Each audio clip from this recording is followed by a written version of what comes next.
नमस्कार दोस्तों, स्वागत है आपका आपके अपने चैनल आपकी कहानियाँ पर। यहाँ सुनते हम कहानियाँ कुछ आपकी और कुछ मेरी। तो चलिए शुरू करते हैं। कहानी है यह जिन्न का गुलाम। पिछला भाग मैंने डिस्क्रिप्शन में डाल दिया है। पिछले भाग में अभी तक आपने सुना था कि लव की मेडिकल की परीक्षा असफल हो जाती है, तब से वह बहुत उदास रहने लगता है। तभी उस शहर में एक बहुत बड़े पापा आते हैं और लव उनसे मिलने जाता है। तो अब उसके आगे शुरू करते हैं। तो उस अजनबी की बात सुनकर लव के मन में विचार आया कि चलो एक बार मिलकर देखता हूँ। वो अंदर गया। घर की छत बहुत ऊंची थी और वहाँ एक बड़ा बरामदा था जहाँ बाबा को घेर के बहुत सारे लोग बैठे हुए थे। लोग बारी बारी से बाबा के पास जाते थे, अपनी समस्याएं बताते थे और वह चुटकियों में उनकी अगली पिछली और सारी कहानी बता दिया करता था। जैसे कहाँ रहते हैं, घर में किस तरह की समस्या है, कितने सदस्य हैं, कितने बच्चे हैं। इतना ही नहीं, यह भी बता देता था कि उन्होंने पूरे हफ्ते क्या क्या खाया है। उसके बाद फिर वो उनकी समस्या का समाधान भी करता था। किसी को लौंग देता था, किसी को सरसों, किसी को जलाने के लिए ताबीज और किसी को पहनने के लिए ताबीज देता था। कहता था तुम्हारा उतारा होगा। किसी से कहता था तुम्हारे ऊपर करवाया हुआ है कुछ, किसने करवाया, कब करवाया, नाम जगह सब बता देता था।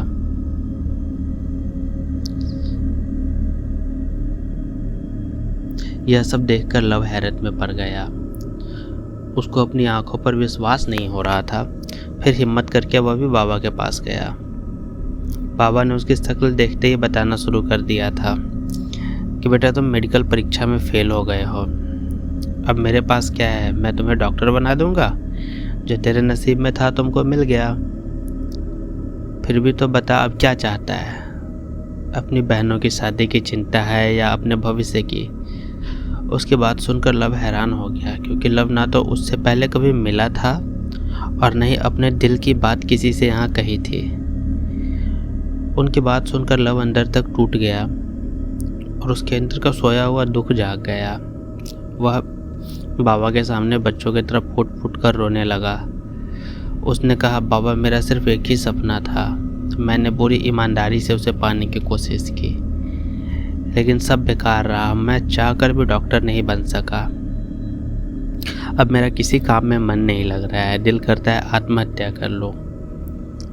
बाबा ने कहा, बेटा भाग्य का लिखा न तुम बदल सकते हो और न मैं। जो हुआ उसे स्वीकार कर लो। तुम्हारा भविष्य बहुत अच्छा हो जाएगा। यदि तुम रास्ते से भटके नहीं तो तुम्हें सब कुछ मिल जाएगा, और यदि तुम अपने रास्ते से भटक गए तो ज़िंदगी मौत से बदतर हो जाएगी। जाओ, यह दुनिया तुम्हारा इंतज़ार कर रही है। दुनिया में सिर्फ एक डॉक्टर बनना ही सब कुछ नहीं है। एक अच्छा इंसान बनना, एक अच्छा भाई, एक अच्छा बेटा बन जाओ, ये सबसे बड़ी बात है। जाओ अपना कर्तव्य पूरा करो। तुम्हारे परिवार को तुम्हारी ज़रूरत है। लव ने कहा, बाबा मैं तो बहुत चाहता हूँ कि अपने परिवार की भलाई के लिए ही डॉक्टर बनना चाहता था, लेकिन अब मेरा मन किसी और काम में नहीं लगता। मुझे लगता है मैं सिर्फ और सिर्फ डॉक्टर बनने के लिए ही पैदा हुआ हूँ। बाबा ने कहा, तुम्हारे इन सवालों का जवाब समय देगा। मैं भी कुछ नहीं कर सकता। मुझे जो कुछ कहना था कह चुका हूँ। अब जाओ, यहाँ और भी लोग हैं जो अपना नंबर आने की प्रतीक्षा कर रहे हैं। यदि कुछ संभव हुआ तो मैं तुमसे संपर्क करूँगा। लव ने कहा, ठीक है बाबा, आप मेरा नंबर ले लीजिए। जब मेरी ज़रूरत लगेगी मुझे याद कर लीजिएगा। बाबा ने कहा, नंबर की ज़रूरत आम इंसानों को होती है, हमें नहीं। जब हमारा मन होगा तुमको खुद यहाँ बुलवा दिया जाएगा। लव ने कहा, ठीक है बाबा, बस एक और सवाल था कि मेरे से क्या गलती हुई। क्या मेरी मेहनत में कमी थी, मेरी ईमानदारी में कमी थी?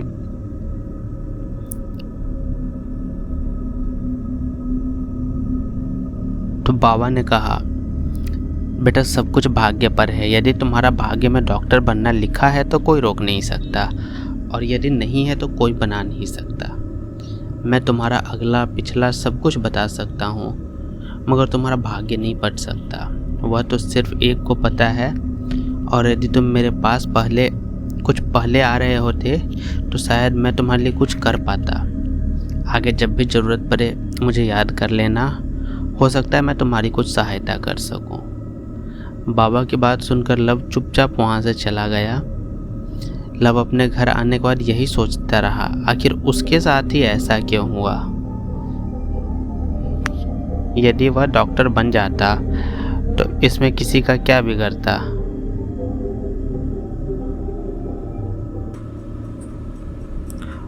वह मन ही मन सोच रहा था कि पहले वह अगर बाबा के पास चला जाता तो शायद आज वो डॉक्टर होता, लेकिन तब उसको बाबा का कोई अता पता नहीं था। वह घर आया, पर घर पर उसने किसी को कुछ नहीं बताया। खाना खाकर चुपचाप अपने कमरे में चला गया।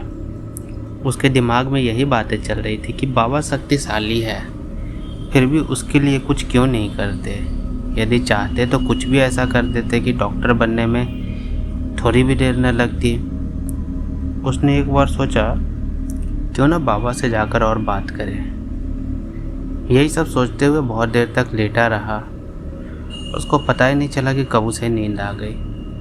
अगले सुबह जब वो सोकर उठा तो उसे सब कुछ याद था।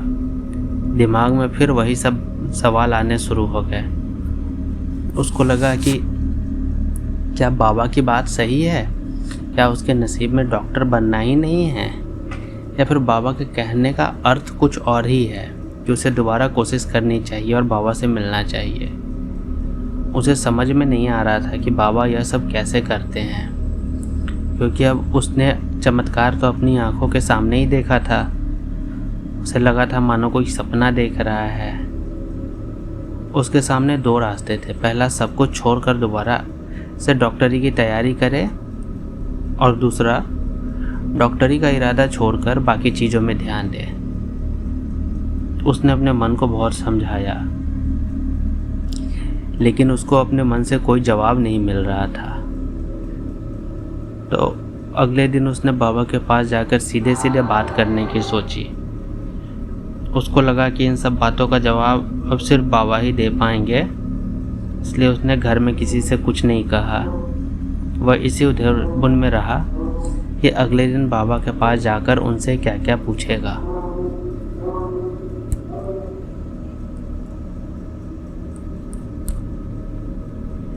लव अगले दिन सुबह जल्दी उठा, जल्दी से नाश्ता करके तैयार हो गया।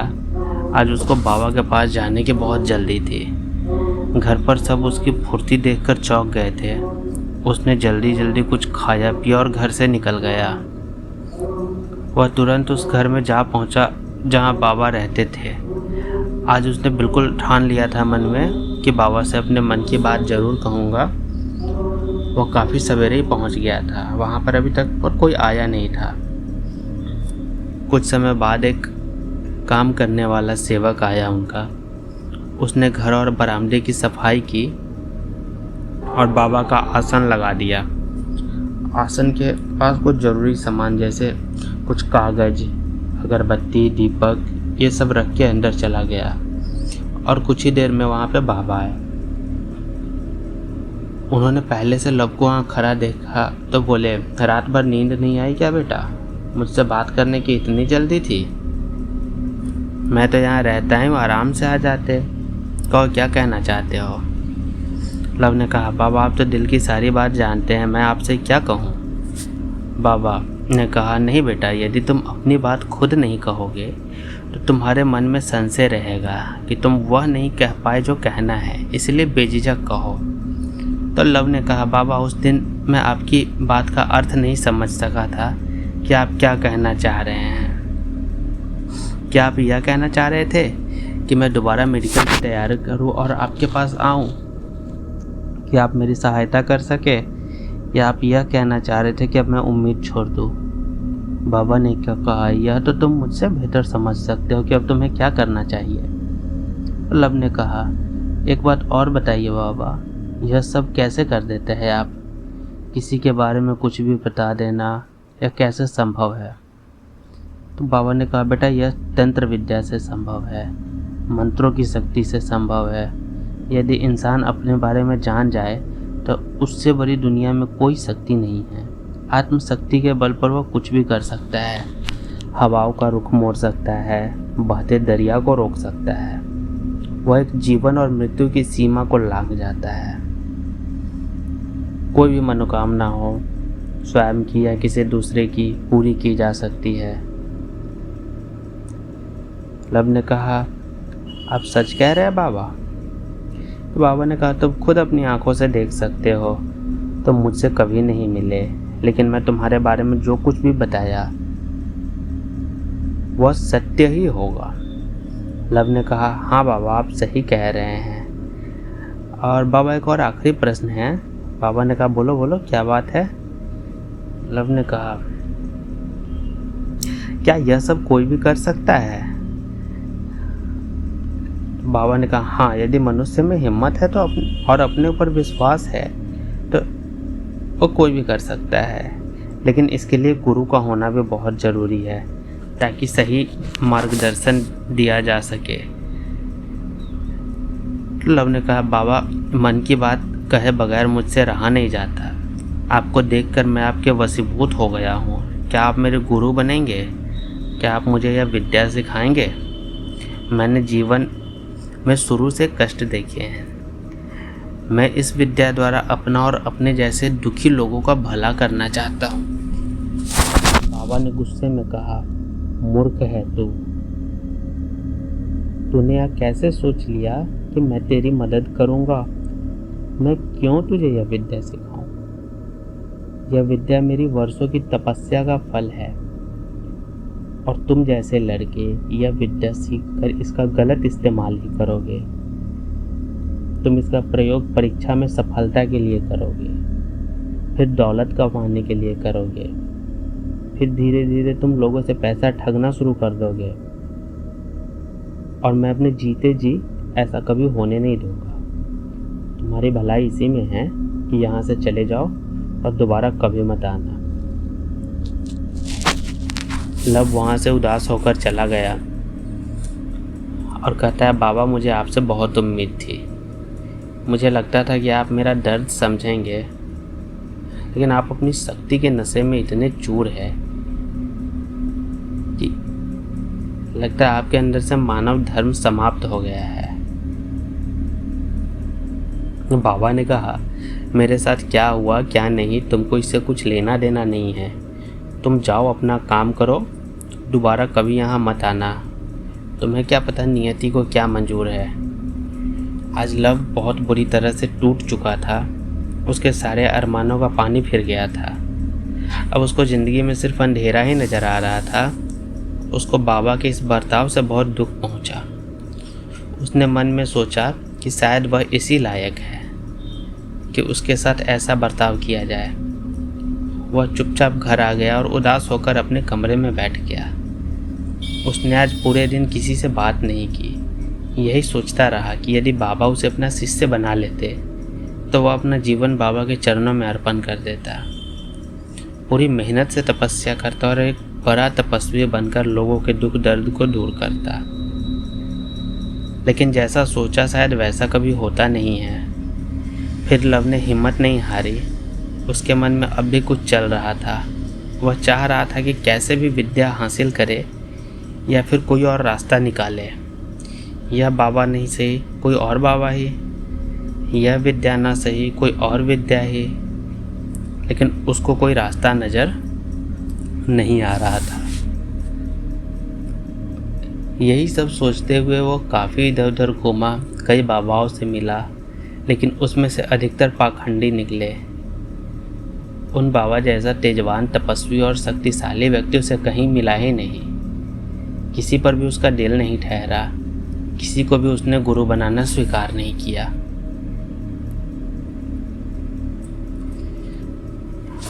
लब रोज यही सोचा करता था कि ऐसा क्या करे कि वो भी बाबा जितना शक्तिशाली बन जाए।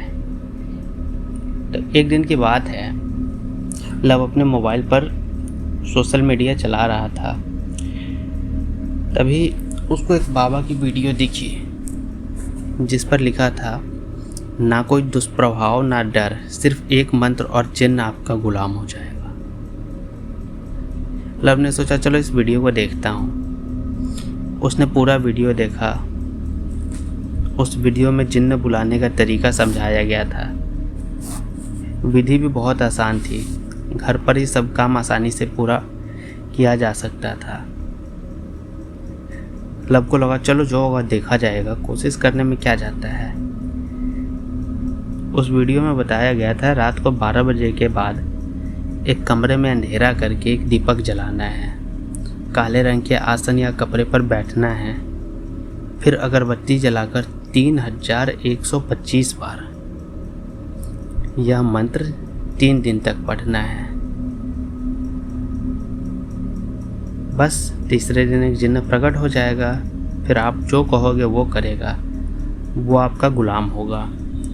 पहले तो लव को डर लगा, फिर मन में आया कि चलो आजमा कर देखते हैं। उसने किसी से कुछ नहीं कहा, साधना शुरू कर दी। नॉर्मली घर पे सब लोग रात को 11 बजे तक सो जाते थे, तो उसे कोई दिक्कत नहीं थी, वो बड़ी आसानी से अपनी साधना शुरू कर सकता था। पहले दिन उसे कुछ नहीं हुआ, जिससे लव को थोड़ी हिम्मत मिली। उसको डर लग रहा था कि कहीं जिन्न पहले दिन ही प्रकट ना हो जाए, लेकिन जब कुछ नहीं हुआ तो उसका डर कुछ कम हुआ। अगले दिन फिर उसने अपनी पूजा जारी रखी। अगले दिन भी कुछ नहीं हुआ, तो लव ने सोचा कि चलो तीसरे दिन और देखता हूँ, यदि कुछ नहीं हुआ तो साधना बंद कर दूंगा। तीसरी रात आई। आज लव को थोड़ा डर लग रहा था। वह सोच रहा था पता नहीं आज कुछ भी होगा कि नहीं। साथ ही यह भी सोच रहा था कि यदि जिन्न आ गया तो मैं कैसे क्या बात करूँगा। उसके मन में यह भी विचार आ रहा था कि अगर जिन्न गुलाम बन गया तो उससे क्या क्या काम करवाऊँगा। इसी बीच लव ने साधना शुरू की। आज कमरे का माहौल बहुत अलग लग रहा था। वो कमरा जिसमें लव रोज़ आता जाता था, आज उसको नया नया लग रहा था। दीपक की लौ भी आज रोज से अधिक चमकदार और दीप्तिवान लग रही थी। लव साधना करने में लीन हो गया। तभी उसके सामने एक धमाका हुआ जिससे लव बहुत बुरी तरह से डर गया। उसने देखा उसके सामने 10 फुट का एक लंबा, काला, बड़ी बड़ी मूंछों वाला जल्लाद जैसे शरीर लेके एक जिन्न खड़ा था। वो इतना लंबा चौड़ा था कि उसके सामने लव को कुछ समझ नहीं आ रहा था। लव पूरी तरह से डर गया था। पसीना में भीग के कांपते हुए बोला, तुम कौन हो और अंदर कैसे आए? इस पर जिन्न जोर से हंसा और बोला, जिसको बुला रहे हो उसको ही नहीं पहचानते? मैं जिन्न हूँ, मेरा नाम कालिया जिन्न है, बता क्यों बुलाया मुझको? लव ने जल्दी से कहा, कुछ नहीं, बस मैं तुमको अपना गुलाम बनाना चाहता हूँ। जिन्न ने कहा, अच्छा तो गुलाम बनाएगा मुझको? लव ने कहा, हाँ, नहीं नहीं, वो मैं आपसे दोस्ती करूँगा।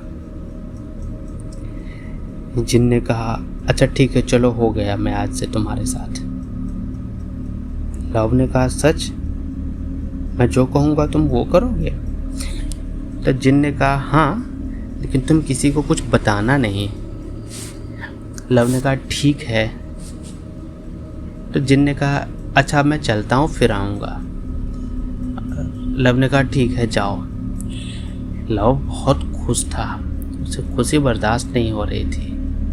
उसको लगा कि उसको तो सारा संसार मिल गया है।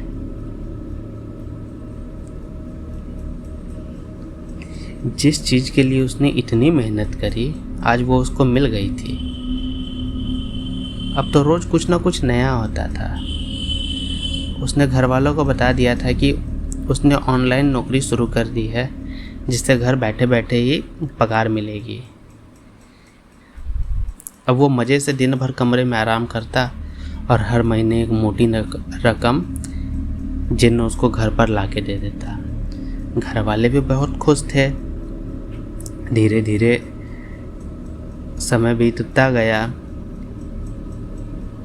एक दिन रात को सोते हुए लव उठा अचानक से। उसकी आंखें लाल थी, चेहरा तमतमा रहा था। उसने हाथ में एक छुरा उठाया और चुपचाप घर से निकल पड़ा। उसने पास के घर के एक दरवाजे को खटखटाया।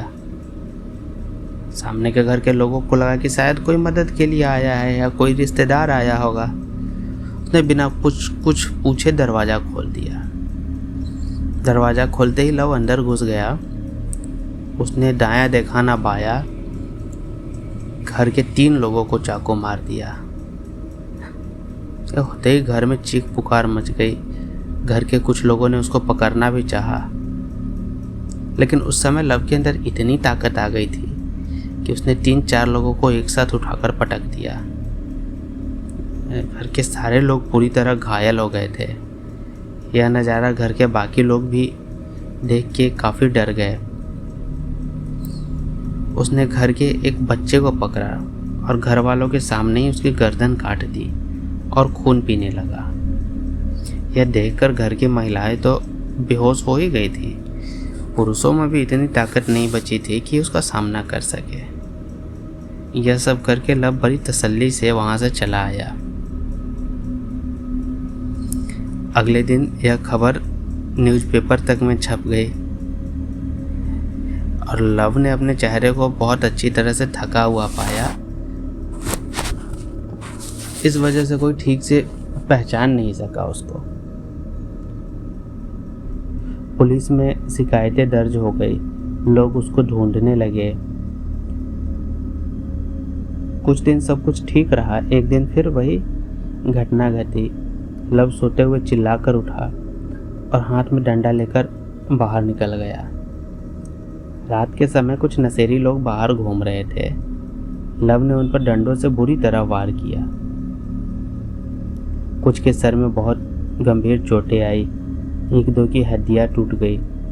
इतना काम करके लव फिर वापस आ गया और चुपचाप लेटकर सो गया। अब उसके पास पैसे की कोई कमी थी नहीं। उसके पास सुख सुविधाएं हर दिन बढ़ती जा रही थी। वह अपने पसंद का खाना, अपने कपड़े, जो चाहे पैसे जिन्हें से मंगवा लेता था। अब लव जो कुछ भी कर रहा था उसके बारे में उसको कुछ होश नहीं रहता था। एक बार तो दिन में ही उसको इस तरह का अटैक हुआ। दोपहर का समय था, सब आराम कर रहे थे। लव उठा और उसने घर के सारे बर्तन और कीमती सामान उठा कर फेंकना शुरू कर दिया। इतना ही नहीं, अपने घर की एक दीवार पर लात मारी और पूरी दीवार धराशायी हो गई, गिर गई। यह देखकर सब चौंक गए। को लगा कि आखिर लव को इतना गुस्सा किस बात पर है और इतनी ताकत कहाँ से आई कि पूरी दीवार ही तोड़ दी। अब धीरे धीरे इस तरह की घटनाएं बढ़ती जा रही थी। नॉर्मली दिन में लव तो नॉर्मल रहता था, लेकिन रात में पता नहीं उसको क्या हो जाता था। एक दिन तो उसने गजब ही कर दिया। शाम का समय था, सब इधर उधर घूम रहे थे। उस दिन घर पर कोई था नहीं, सब एक शादी की पार्टी में गए थे। जाना तो वहाँ लव को भी था, पर उसने मना कर दिया था। उसने कहा, आप लोग जाइए, मैं कल आ जाऊँगा, मुझे नौकरी के सिलसिले में कुछ काम है। उसकी बात सुनकर सबने आराम से मान गए, क्योंकि सबको पता था कि उसी की सैलरी से घर चल रहा है। सबके जाते ही लव ने एक रुमाल लिया और घूमने निकल पड़ा। तभी रास्ते में एक सुंदर लड़की जा रही थी। लव ने देखा, उसने आव देखा न ताव सबके सामने उसे उठा लिया और अपने घर ले आया। कुछ लोग उसके पीछे भागे, लेकिन उसकी फुर्ती का सामना कोई नहीं कर पाया। वह इतना तेज भागा मानो उड़ रहा हो।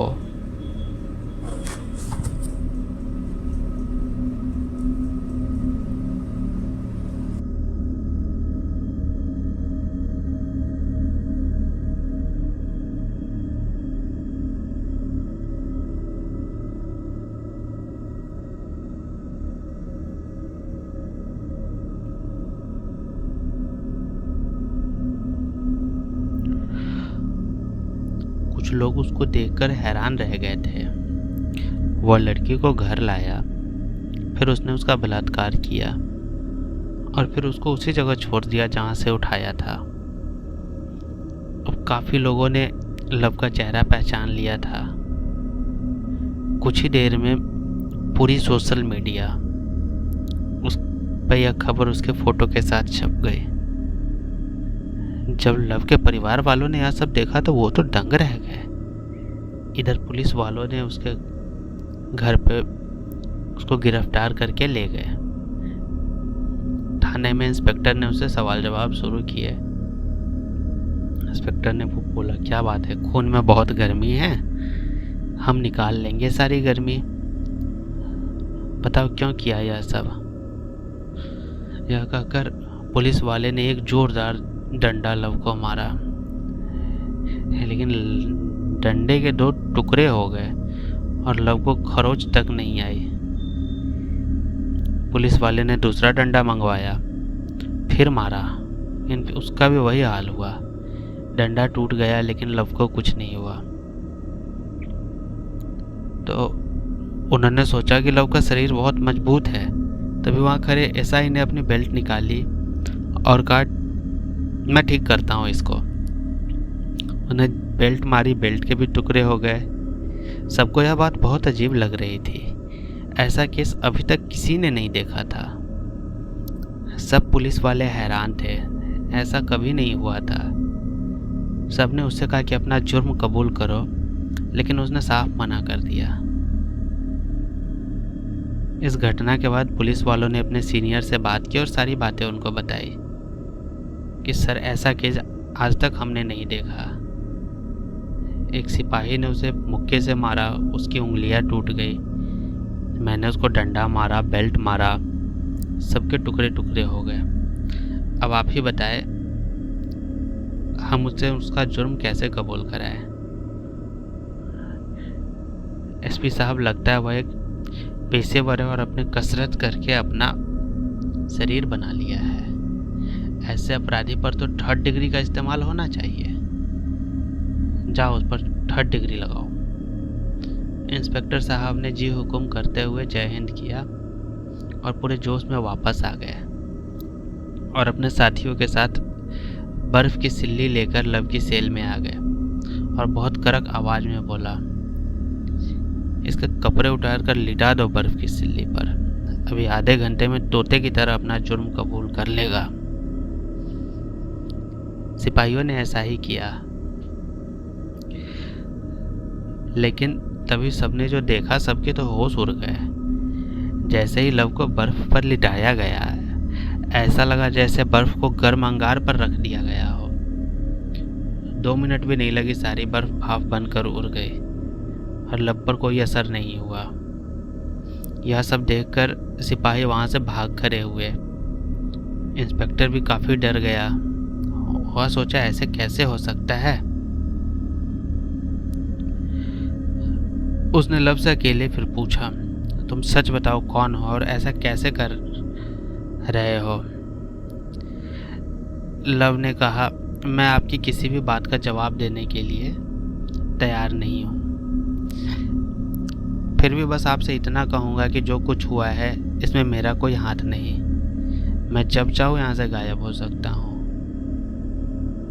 लेकिन ऐसा करने से मैं निर्दोष साबित नहीं हो जाऊँगा, इसलिए मैं अब तक आपकी कैद में हूँ, वरना यह सलाखें मैं बर्फ की तरह पिघला सकता हूँ। यकीन ना हो तो करके दिखाऊं। इतना कहकर लव ने जेल की एक रॉड पकड़ ली। देखते देखते वो रॉड गर्म होना शुरू हो गई, फिर उसमें से धुआं निकलने लगा। फिर वो लाल अंगारे की तरह ढहकने लगी और सूखी लकड़ी की तरह टेढ़ी होकर पिघल गए। इंस्पेक्टर साहब का तो बुरा हाल हो गया था। वह डर से कांपने लगा और बोला, मुझे माफ़ कर दो, मुझसे गलती हो गई है। मैं तुमको हाथ तक नहीं लगाऊंगा। बस मेरी मजबूरी यह है कि मैं तुमको रिहा नहीं कर सकता, मेरी नौकरी चली जाएगी अगर मैंने ऐसा किया तो। लव ने कहा, तुम डरो मत, मुझे तुमसे कोई दुश्मनी नहीं। तुमने वही किया जो तुम्हारा फर्ज था। तुम मेरी चिंता मत करो। मेरे माता पिता आ रहे हैं मेरी जमानत करवाने। जाओ बाहर बैठो, वो बस आ ही रहे हैं।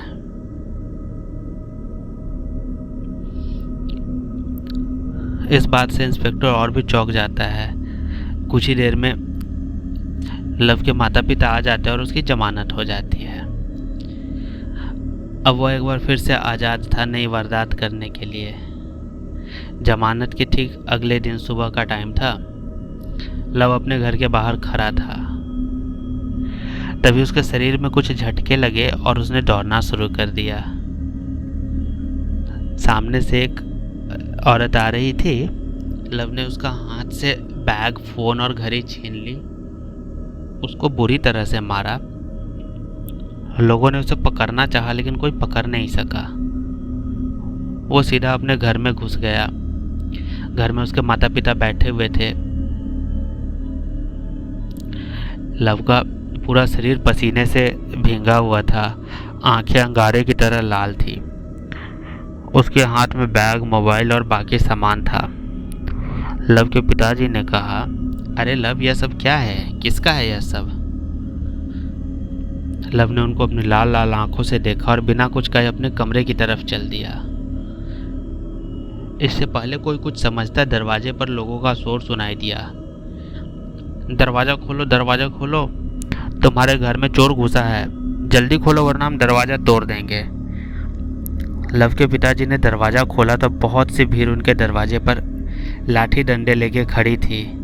सबने कहा, कहाँ है वो चोर? उसको हमारे हवाले कर दो वरना हमसे बुरा कोई नहीं होगा। लव के पिताजी ने कहा, कौन चोर? यहाँ कोई चोर नहीं आया। तभी एक आदमी ने कहा, अरे हमने खुद उस लड़के को यहाँ घुसते हुए देखा है। लगता है तुम भी शामिल हो उस चोरी में। पीछे हटो, हम तुम्हारे घर की तलाशी लेंगे। डर के लव के पिताजी पीछे हट गए। भीड़ घर में घुस गई। एक एक कोने की तलाशी ली गई लेकिन ना तो वहाँ लव था ना कोई सामान। लोग अपना सा मुंह लेकर माफी मांगकर वापस लौट गए। परंतु लव के परिवार को भी अचंभा हुआ कि घर से बाहर जाने का सिर्फ एक ही रास्ता है, सारी खिड़कियां भी बंद है। तो लव गया कहाँ?